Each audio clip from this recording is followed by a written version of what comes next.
Hello and welcome everyone the online गुरु के second channel the online गुरु राजस्थान में मैं सुनील शर्मा आप सभी का स्वागत करता हूं।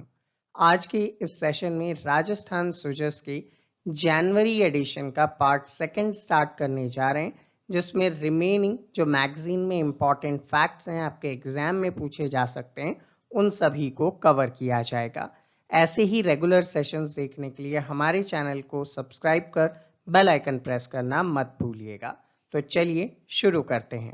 तो स्टूडेंट, अब आपकी स्क्रीन पे है राजस्थान सुजस का जनवरी 2022 का एडिशन। इसको हमने दो पार्ट्स में डिवाइड किया था और पार्ट 1 जो है हम लोग ऑलरेडी कवर कर चुके हैं। आज हमें क्या करना है, आज हमें इसके सेकंड पार्ट की तरफ आगे बढ़ना है और सेकंड पार्ट में जैसा कि हम लोग ऑलरेडी प्रॉमिस कर चुके थे कि पतंगबाजी से यहाँ पे स्टार्ट किया जाएगा और हिस्ट्री की तरफ हम लोग मुड़ेंगे।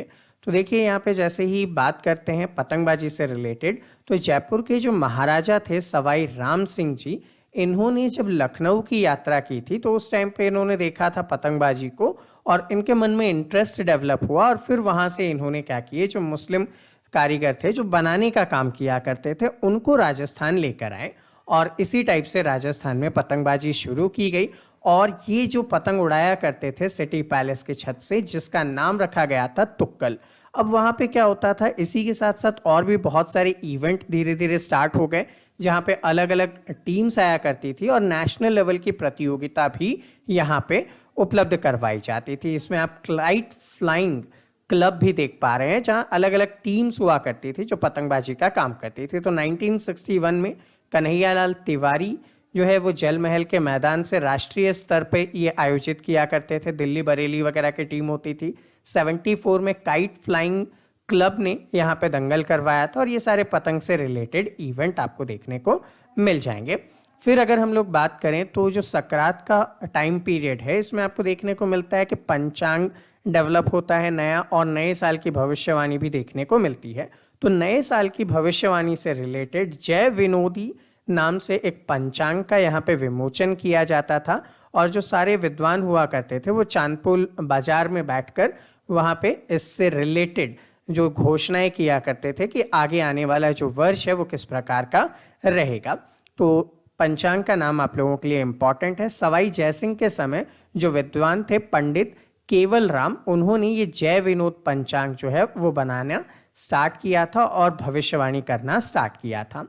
ठीक है, तो इसके संस्थापक आपके लिए इंपॉर्टेंट हो जाएंगे। इसी के अलावा सवाई जयसिंह के जो कवि थे, ठीक है, उनका नाम क्या था, भक्त राम था। तो सवाई जयसिंह के दरबारी कवि का नाम क्या है, भक्त राम। इन्होंने बुद्धि विलास में वस्त्रागार बुनकर वकर साज कहूँ बेचत गुड़ी पतंग बाज से इस टाइप की जो रचना की थी उससे भी आपको जो ये पतंगबाजी का इवेंट है इसकी हिस्ट्री के बारे में नॉलेज मिल जाती है। अब यहाँ पे बात की जा रही थी कि सूर्य जो है वो 22 दिसंबर को ही उत्तरायण हो जाता है, लेकिन फिर भी हम लोग क्या करते हैं, मकर संक्रांति 14 जनवरी के दिन मनाते हैं। तो इसके पीछे एक कैलकुलेशन दिया गया है और उसी कैलकुलेशन को यहाँ पे बताया गया है कि उस कैलकुलेशन की वजह से जो है वो इसमें डिस्टर्बेंस देखने को मिलता है। अब यहाँ पे क्या है वो कैलकुलेशन, उसको हम लोग थोड़ा सा चेक कर लेते हैं। तो देखिए आपको देखने को मिलेगा कि यहाँ पे जो है हर साल 21 मार्च और 23 सितंबर के दिन खगोलीय विषुवत रेखा की तरफ मूव कर जाता है, जबकि 22 दिसंबर को मकर संक्रांति होती है, दक्षिण अयनांश होता है और वहाँ से फिर जो है उत्तरायण की तरफ मूव करने स्टार्ट होते हैं। तो ये पूरा खगोलीय घटना को एग्जाम्पल के थ्रू बताया गया था।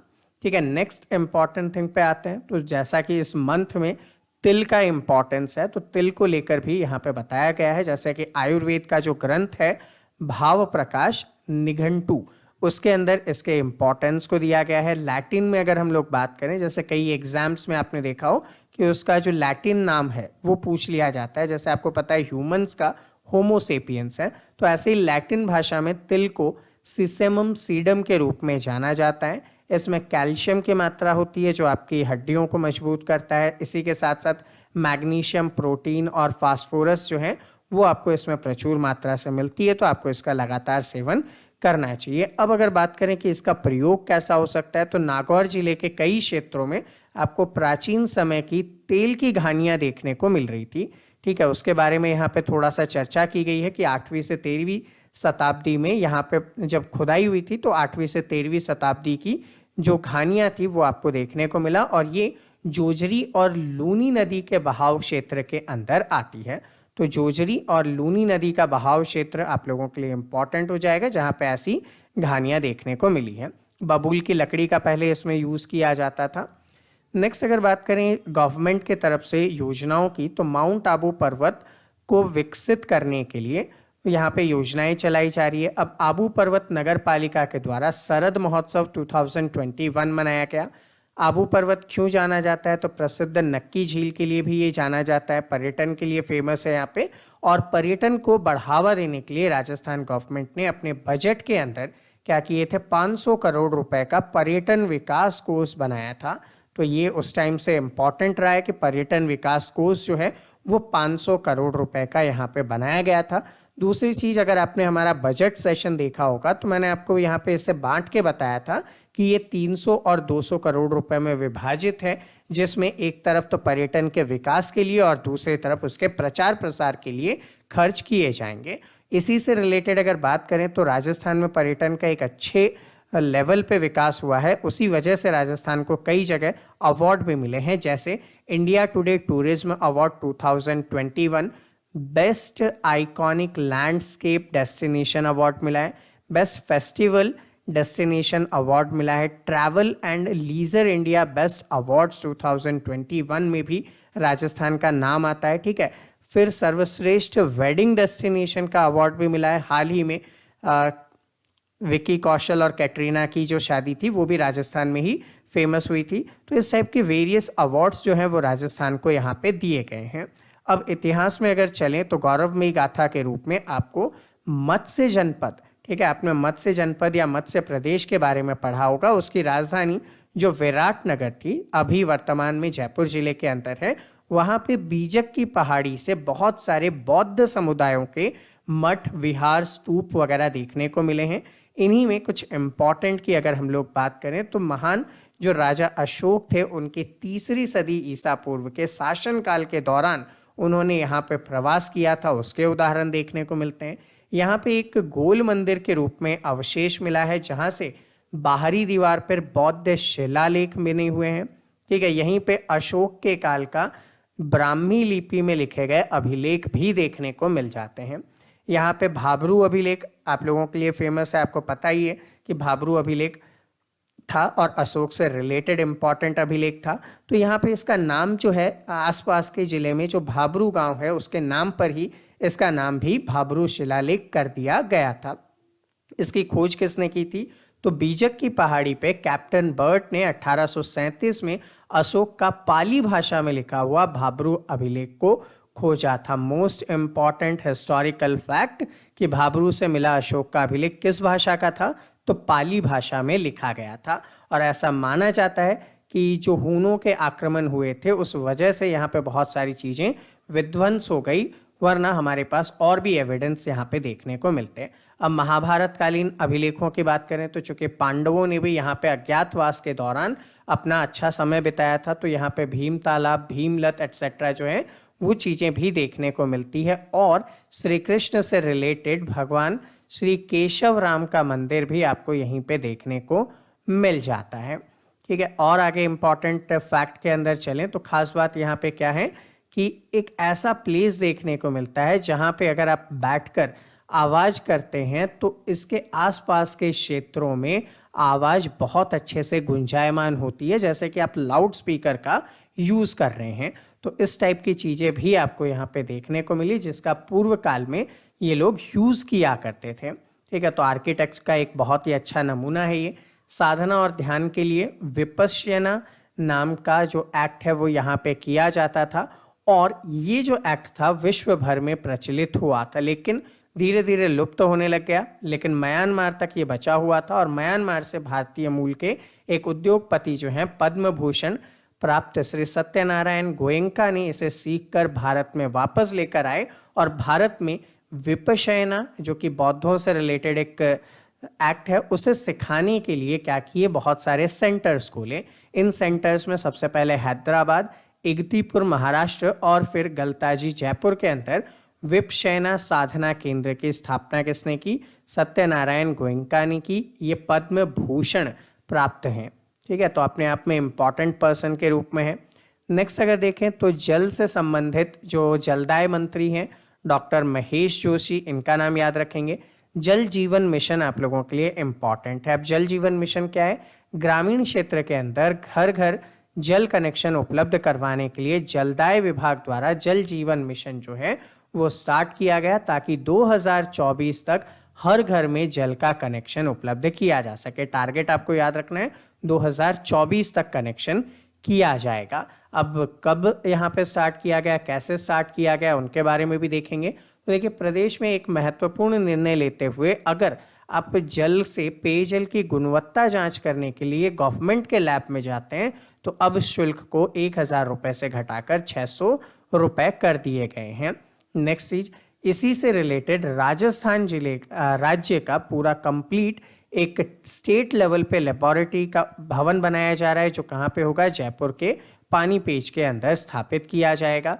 इसी के साथ ही राज्य की 33 में से 32 जिला पेयजल जांच प्रयोगशाला के साथ कार्य कर रही है और NABL एक्रेडिशन, ठीक है, NAB एक्रेडिशन उनको मिल चुका है, जो कि स्वास्थ्य से रिलेटेड बहुत ही इम्पॉर्टेंट एक्रेडिशन है और गवर्नमेंट जो है वो हॉस्पिटल्स को इस टाइप का एक्रेडिशन उपलब्ध करवाती है। जयपुर शहर को नगर पालिकाओं में अतिरिक्त जल उपलब्ध करवाने के लिए बीसलपुर परियोजना स्टेज 2 का फेज 1 के लिए 288.90 करोड़ रुपए की राशि जो है स्वीकृत की जा चुकी है, ताकि 170 MLD जो जल है अतिरिक्त मात्रा में यहाँ पे उपलब्ध करवाई जा सके। 14 अन्य वृहद परियोजनाएं हैं जिनका नाम यहाँ पे दिया गया है, जैसे कि इंद्रगढ़ चाकन पेयजन परियोजना कहाँ के लिए है? बूंदी के लिए है। चंबल बूंदी क्लस्टर परियोजना, इसका विस्तार चंबल भीलवाड़ा के लिए होगा। बोरावास पदमपुरा पेयजल परियोजना कहाँ के लिए? जिला कोटा के लिए। अटरू शेरगढ़ परियोजना है, ठीक है, इसी के साथ प्रतापगढ़ परियोजना है। तो इस टाइप से टोटल 14 वृहद परियोजनाएं हैं जो आपके लिए ये इम्पॉर्टेंट है। इन सभी को 1 बाय 1 नोट डाउन करते हुए लिख लीजिएगा। जलदाय विभाग द्वारा जोधपुर, बाड़मेर और पाली जिले के अंदर, ठीक है, क्या किए जा रहे हैं? यहाँ पे राजीव गांधी लिफ्ट कैनाल परियोजना का तीसरा चरण स्टार्ट किया जा रहा है। किन किन जगहों के अंदर? तो जोधपुर, बाड़मेर और पाली के अंदर। तो इन तीनों ही जगह को आप लोग देख लीजिएगा, इंपॉर्टेंट होगा। यहाँ पे लिफ्ट कैनाल का 3rd फेज स्टार्ट किया जा रहा है। लिफ्ट कैनाल बेसिकली ऐसे कैनाल्स होते हैं जिसके थ्रू ये जो पानी आ रहा है, अगर ये ऊंचे क्षेत्र पे है तो इसको यहाँ ड्रॉप किया जाता है उठाकर, ठीक है, तो उसके थ्रू यहाँ पे मदद किया जाएगा।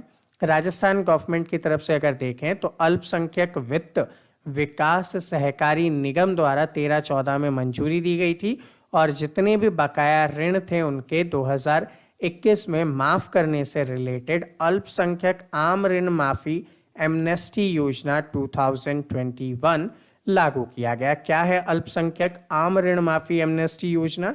तो अल्पसंख्यक समुदाय द्वारा 2013-14 तक जितने भी बकाया ऋण थे उन सभी को गवर्नमेंट की तरफ से चुकाया जा रहा है। तो उन्होंने जो पहले ऋण लिए अब गवर्नमेंट चुकाने का काम कर रही है। अल्पसंख्यकों के विकास के लिए 100 करोड़ रुपए का एक विकास कोष का भी यहाँ पे गठन किया गया है।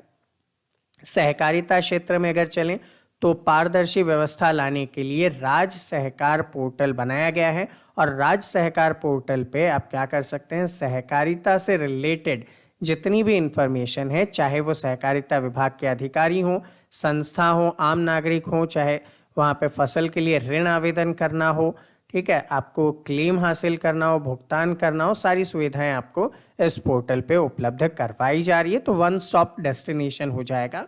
इसी के साथ ही प्रदेश में अगर कोई किसान किसी भी जगह पे अपने मूल्य के आधारित जीन्स को बेचता है, जो कि MSP पे बेचता है, मिनिमम सपोर्ट प्राइस पे, तो जब भी गवर्नमेंट उसे परचेज करती है तो उसके 4 दिन के अंदर केंद्र सरकार से भुगतान जो है प्राप्त होने लगा है। तो केंद्र सरकार 4 दिनों के अंदर ही क्या कर रही है? अगर आप किसी भी सरकारी सेंटर्स पे अपने अनाज को बेचते हैं तो 4 दिवस के अंदर आपको यहाँ पे भुगतान उपलब्ध करवाती है और ये जो भुगतान है वो डायरेक्ट बेनिफिट ट्रांसफ़र यानी कि डीबीटी स्कीम के थ्रू की जाती है, ताकि आपके अकाउंट में डायरेक्टली पैसे पहुंच सकें। किसानों को खाद बीज वगैरह उपलब्ध करवाने से रिलेटेड सारी सुविधाएं जो हैं वो यहाँ पे उपलब्ध की जाती है इन सुधार गृहों के अंदर। बेजुबान जानवरों को भी सहायता मिला, तो इसमें प्रशासन गांव के संग अभियान के थ्रू क्या किए गए, बहुत सारे जानवरों को सुविधाएं उपलब्ध करवाई गई। और प्रशासन गांवों के संग और शहरों के संग अभियान ऑलरेडी हम लोग कवर कर चुके हैं, तो उसको आप एक अलग वीडियो में ऊपर आई बटन क्लिक करके देख सकते हैं। आगे बढ़ें तो यहाँ पे विश्नोई संप्रदाय को लाया गया है सामने। विश्नोई संप्रदाय की शुरुआत करने वाले संत जाम्बूजी का जन्म जो है 1451 में राजस्थान के नागौर जिला मुख्यालय में 55 किलोमीटर दूर एक गांव के अंदर हुआ था, जिसका नाम क्या है, पीपासर। तो जम्बूजी कब 1451 नागौर के पीपासर में जन्म हुआ था। यहाँ इन्होंने क्या किए, 29 नियम दिए थे, जिस कारण से इन लोगों का, जो लोग इनको पालन करते हैं, उनका नाम क्या पड़ गया, विश्नोई। विश्नोई क्या है, 20 + 9 दैट इज 29। तो ये जो 29 रूल्स थे वो पर्यावरण पारिस्थितिकी को और अच्छे से हेल्प करने के लिए बनाए गए थे। ठीक है, अब इन्हीं का एक एग्जाम्पल है। तो खेजड़ली गांव के अंदर अगर आपने देखा हो तो वहाँ पे पेड़ों की रक्षा के लिए जो इवेंट हुआ था, तो उस समय में जोधपुर प्रांत के जो महाराजा थे, महाराजा अभय सिंह, उन्होंने किले के निर्माण के लिए, चूंकि उस टाइम पे सीमेंट नहीं हुआ करते थे, चूना यूज किया जाता था, तो चूने को पकाने के लिए लकड़ियों की आवश्यकता थी। तो उन्होंने अपने मंत्रियों को भेजा था लकड़ियां लेकर आने के लिए। तो उस समय ये जो थे आसपास के गांव से होते हुए खेजड़ली पहुंचे और वहां पे लकड़ियों को प्राप्त करने के लिए जो है पेड़ को काटने लगे। तो अमृता विश्नोई ने अपने साथ मिलकर, जो लोग थे, उन्होंने पेड़ों को बचाने के लिए यहाँ पे बलिदान किया और लगभग 363 लोगों के सिर यहाँ पे निर्ममता पूर्वक काट दिए गए थे। और ये विश्व का पहला ऐसा एग्जाम्पल होगा जहाँ पे पेड़ों की रक्षा के लिए इतने लोगों ने बलिदान दिया था। तो तब से चिपको आंदोलन आप लोगों के लिए इंपॉर्टेंट हो जाता है और पर्यावरण संरक्षण के लिए अमृता देवी विश्नोई पुरस्कार भी गवर्नमेंट की तरफ से दिए जाते हैं।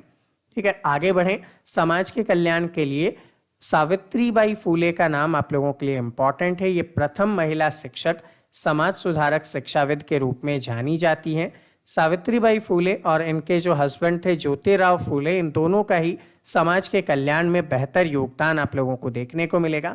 इनका जन्म जो है 3 जनवरी 1831 में महाराष्ट्र के सतारा के नाय गांव के अंदर हुआ था और वहां से इन्होंने शिक्षा प्राप्त करना शुरू की। 9 वर्ष की आयु में इनका विवाह हो चुका था, उसके बावजूद भी शिक्षा इन्होंने कंटिन्यू रखी और ये भारत के प्रथम कन्या विद्यालय की प्रथम महिला शिक्षिका बनने का भी गौरव प्राप्त करती है। और इन्होंने फिर महिला शिक्षा के लिए बहुत सारे स्कूल, विद्यालय खोलने के काम किए थे। 3 जनवरी 1848 पुणे में इन्होंने विभिन्न जातियों की 9 छात्राओं के साथ मिलकर एक विद्यालय की स्थापना की थी। तो महिला शिक्षा के लिए सबसे बड़ी मुहिम इन्होंने स्टार्ट की, इंपॉर्टेंट हो जाएगा। ये एक लेखिका भी थी और इन्होंने कई काव्य लिखे थे। तो काव्य फूले और 52 काशी सुबोध रत्नाकर इनके कुछ इंपॉर्टेंट प्रकाशित उदाहरण हैं। तो कई बार अगर पूछ लिया जाए किन्होंने लिखे काव्य फूले, तो याद रखिएगा काव्य फूले से आप सावित्रीबाई फूले को याद रखें, ज्योतिराव फूले को ना यहाँ पे टिक करें क्योंकि ऑप्शंस में कई बार दिक्कत हो जाती है। ठीक है, हुआ क्या था, 1897 में प्लेग फैला था और प्लेग में इन्होंने जब लोगों की सेवा की थी तो उस समय ये भी संक्रमित हो गए थे और 1897 में 10 मार्च को 66 की एज में इनकी डेथ हो गई थी। नेक्स्ट आते हैं टॉपिक में जल संरक्षण के कार्य से रिलेटेड। तो जल संरक्षण के लिए नरेगा का यहाँ पे यूज किया गया। यहाँ पे भीलवाड़ा शहर के निकट कस्बे में एक पातोला महादेव का स्थान लैमलाइट में लाया गया है। इस स्थान पे आप लोगों को देखने को मिलेगा बहुत ही पुराने आग्नेय शैल समूह के ग्रेनाइट, गार्नेट आपको यहाँ पे देखने को मिलेंगे, जिसको रक्तमणि के रूप में भी जाना जाता है। इसे हम लोग तांबड़ा के रूप में जानते हैं, जो बहुत सारे आभूषण वगैरह बनाने में काम में लिया जाता है। तो इसी जगह पे आपको देखने को मिल जाएंगे। नेक्स्ट टॉपिक के रूप में अगर चर्चा करें तो ये जो फसल आपके सामने देखने को मिल रही है, ये श्री गंगानगर की फेमस किन्नू है।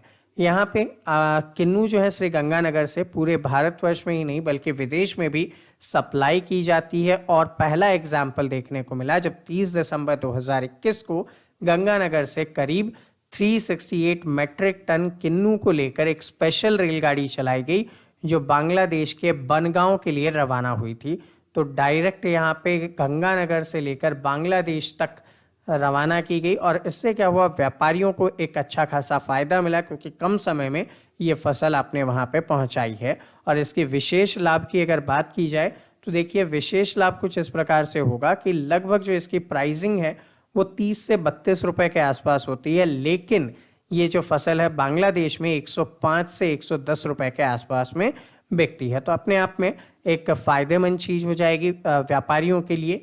ये एक टाइप का खट्टा फल है और उसमें अधिक मात्रा में कैल्शियम पाया जाता है, एंटीऑक्सीडेंट होता है जो कैंसर से बचाता है आपको। इसके सेवन से आपके जो आंत हैं उनमें जो बीमारियां हैं या फिर पुराने कब्ज वगैरह हैं वो दूर हो सकते हैं। किडनी स्टोन में आपको ये लाभ करता है, विटामिन सी के कारण आपको ऊर्जा एक्सेट्रा भी ये उपलब्ध करवाता है। तो इम्पॉर्टेंट फसल है, इसका सेवन करना चाहिए। प्रदेशवासियों को सड़क सुरक्षा से रिलेटेड इन्फॉर्म करने के लिए सीएम गहलोत जी ने एक पोस्ट कार्ड अभियान चलाया और जो लोग हैं राजस्थान के उनके नाम एक पोस्ट कार्ड लिखा। यहाँ पे लैम्पलाइट किया जा रहा है सड़क दुर्घटना से कमी लाने के लिए क्या क्या प्रयास किए गए हैं। तो देखिए सड़क दुर्घटना में गंभीर घायल व्यक्ति को अस्पताल पहुंचाने वाले को 5,000 रुपए की सहायता और प्रशस्ति पत्र दी जाती है। स्कीम का नाम क्या है, मुख्यमंत्री जीवन रक्षक योजना। इंपॉर्टेंट, मुख्यमंत्री जीवन रक्षक योजना। प्रथम राज्य के रूप में राजस्थान ऐसा था जिसने लाइसेंस बनाते समय जो ऑर्गन डोनेशन है उसको अनिवार्य कर दिया, आपको यस या नो करना ही पड़ेगा। और अगर आपने उसको यस किया है तो हार्ट विथ ऑर्गन डोनर के साइन के साथ आपको क्या मिलेगा, एक ड्राइविंग लाइसेंस उपलब्ध किया जाएगा। मुख्यमंत्री सड़क सुरक्षा अवार्ड जो है 3 ऐसे उत्कृष्ट जगहों को दिए जाएंगे जो क्या कर रहे हैं, सड़क सुरक्षा को बढ़ावा दे रहे हैं। वहाँ पे एक्सीडेंट की जो मात्रा है वो कम हो रही है, साथ ही साथ एम्बुलेंस समय पे पहुँच सके इसलिए एम्बुलेंस के अंदर ट्रैकिंग सिस्टम भी राजस्थान की तरफ से लगवाया जा रहा है। जालौर का एक विशेष स्थान आपके सामने है, शिक्षा और संस्कृति के रूप में जाना जाता है क्योंकि आपने जावाली ऋषि और जावालो उपनिषद के बारे में सुना ही होगा, तो फेमस रहा है। अब जालौर का जो एरिया है वो परमार राजा भोज ने अपने शासनकाल में 8वीं शताब्दी के मध्य में एक संस्कृत पाठशाला का यहाँ पे निर्माण करवाया था जो कि राठौड़ शासनकाल में तोप रखे जाने के कारण तोपखाना के रूप में फेमस हुआ था।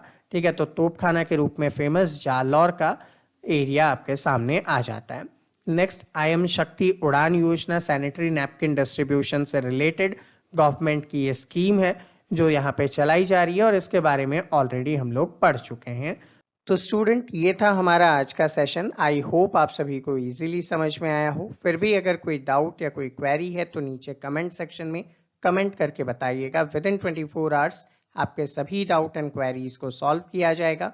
अगर आपके कोई नोन RIMC, RMS, all India Sainik school entrance exam, Jawahar Navodaya Vidyalaya जैसे एंट्रेंस एग्जाम की प्रिपरेशन करते हैं तो हमारा जो मेन चैनल है द ऑनलाइन गुरु उन्हें हेल्प करेगा।